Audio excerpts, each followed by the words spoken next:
আসসালামু আলাইকুম। একদিনের জন্য সবাই হারিয়ে গেছিলাম ছোটোবেলার শৈশব।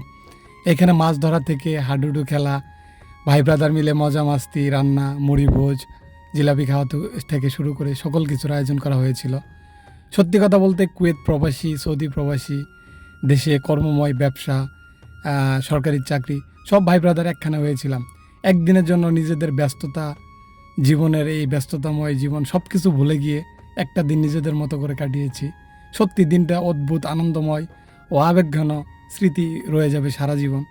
কারণ এই দিনটি আর কখনো ফিরে আসবে কি না, কারণ সবাই যার যার মতো ব্যস্ত, প্রবাসে, কেউ দেশে, যার যার জায়গা থেকে মানুষ। আমরা যেহেতু মানুষ, ছেলে মানুষ, পুরুষ মানুষ, প্রত্যেকটা মানুষের কাঁধে দায়িত্বভার সামলাতে গিয়ে আমাদের আসলেই এই সময়ই হয় না এইভাবে আনন্দ করার মতো।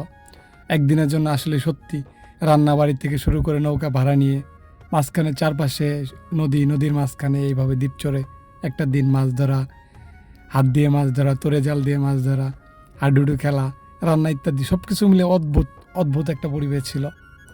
সত্যি কথা বলতে জীবনে সকল মানুষই ব্যস্ত। এই ব্যস্ততার মাঝে নিজেদের বন্ধু বান্ধব বা যাদেরকে পাশে পেলে একটু ভালো লাগে, আনন্দ লাগে, তাদেরকে নিয়ে কাটানো যে মুহূর্ত, এই যে ব্যাপারটা, এটা সত্যি অসাধারণ, অন্যরকম এক অনুভূতি। আসলেই এই দিনের কথা মাঝে মধ্যে মনে পড়ে। এই ভিডিওটা আজ থেকে 2 বছর আগে, মানে এই পিকনিকটা 2 বছর আগে করা হয়েছিল। মোটামুটি সকল প্রবাসীর একটা কাকতালীয়ভাবে ছুটি বা দেশে থাকা, অবস্থান করার সময় সব এক হয়ে গিয়েছিল, যার কারণে এটা করতে পেরেছিলাম। এখন মাঝে মাঝে মনে হয় আমিও প্রবাসী, প্রবাস থেকে মাঝে মাঝে এই স্মৃতিগুলো ভেসে ওঠে। এই তো আমাদের অল্প ছোট্ট একটা জীবনে আর কী বা চাওয়া পাওয়া থাকে। এইভাবে ভাই ব্রাদার নিয়ে মন চায় মাঝে মধ্যে উড়ন্ত পাখির মতো যেদিকে চোখ যায় উড়ে উড়ে ঘুরে বেড়াই, কিন্তু বাস্তবে সেটা সম্ভব হয় না। কর্মজীবন, কাজ করতে হয়, কারণ পরিবারের দায়িত্ব। তবুও সব কিছু ভুলে মাঝে মধ্যে এই যে স্মৃতিগুলো সারা জীবন হয়তো থেকে যাবে। জানি না কার সাথে কখন আর দেখা হবে না হবে, তাও বলতে পারি না।